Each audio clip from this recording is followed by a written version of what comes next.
Të gjithë më duan vetëm për të më futur. Shtëpia e vjetër e mikut tim të shkollës, Leartit, ishte shpërthyer me zhurmë dhe muzikë. Ishte dasmë me vëllait të tij dhe unë, Elvin, kisha ardhur vetëm sepse Learti më kishte shtypur, duke thënë se nevojitet pak jetë për të vdekurit. Asaj nate unë ndjeva një dritë në balkonin e kopshtit. Brenda që një grua, duke pirë verën e bardhë, duke shikuar nga hapësira e gjelbër prapa shtëpisë. Ja Marina, tha ajo, kur unë ndala pranë saj. Miku i mikut, Elvin përgjigja, dhe unë jam me sa duket mysafiri që nuk njeh askënd. Ajo buzëqeshi, mirë të takoj askush. Një pushke mprejt e buzëqeshjes së saj u ndez tek mua një kënaqësi të çuditshme. Marina ishte thirrur nga një qytet tjetër për të ndihmuar në planifikimin e dasmës. Jam projektoj ngjarjesh, shpjegoi ajo, kështu që gjithkush këtu më njeh si vajzë që vendosi lule. E çfarë je përveç kësaj?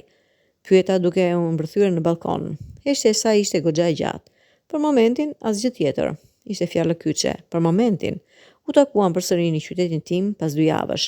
Ajo kishte kërkuar të takoheshin për të biseduar për një event potencial për klientin e saj. Mbledhja u zhvendos në një bar të vogël, pastaj në një shëtitje përgjatë lumit. Biseda shpërtheu nga biznesi në libra, nga libra në muzikë, nga muzika në varësitë e fëmijërisë. Jam me thirrje në 6 shtete të ndryshme në 2 muajt e ardhshëm, më tregoi Marina. Kur të kthehem do takojmë përsëri. Ishte një pyetje vërtet, jo një premtim i zbrazur, po u përgjigja. 5 muaj më vonë, kur ajo u kthye, unë isha atje. Dhe pas atyre 5 muajve, kur ajo u largua përsëri, unë isha akoma atje. Marina jetoi një jetë në valixhe, lart e poshtë, në aeroplan, në hotele, në salla konferencash. Unë jetoja një jetë qëndrueshme në të njëjtin apartament, me të njëjtin punë, si drejtor kreativ në një agjenci reklamash të vogël, të njëjtin itinerar çdo javë. Në fillim ishte emocionuese. Takimet tona ishin të përqendruara, intensive. 2 ditë, 3 ditë, 1 javë maksimumi, periudha kohore mes fluturimeve të saj. Ne rim deri vonë, duke folur për gjithçka, që nuk kishim kohë të flisnim gjatë mungesave.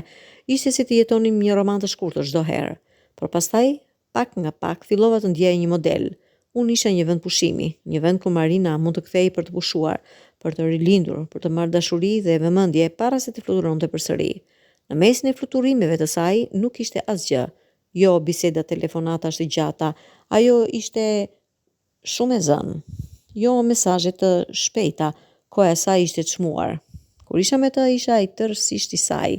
Kur ajo nuk ishte, isha i padukshëm. Ti je pika ime e qëndrueshme, më tha ajo një herë, duke qëndruar në pragun e derës me valixhen e saj. Ti je shtëpia. Dhe për një kohë, kjo më bëri të ndihesha i rëndësishëm, por pastaj fillova të pyesja. A isha unë shtëpia? Apo isha thjesht një hotel, një vend i përshtatshëm për të ndaluar, me dashuri të gatshme dhe kujdes të shërbimit të plot. Kolegët e mi, miqt, madje edhe familja ime filluan të vërejnë. Kur vjen Marina, a do të jeni këtë fundjavë? Ti je gjithmonë i lirë, kur ajo nuk është në qytet. Roli im në jetë u reduktua në pritjen e saj. Jeta ime u bë një seri pauzash midis ardhjes së saj.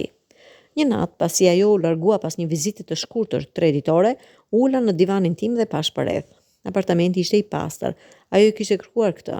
Frigoriferi kishte ushqimet që ajo preferonte.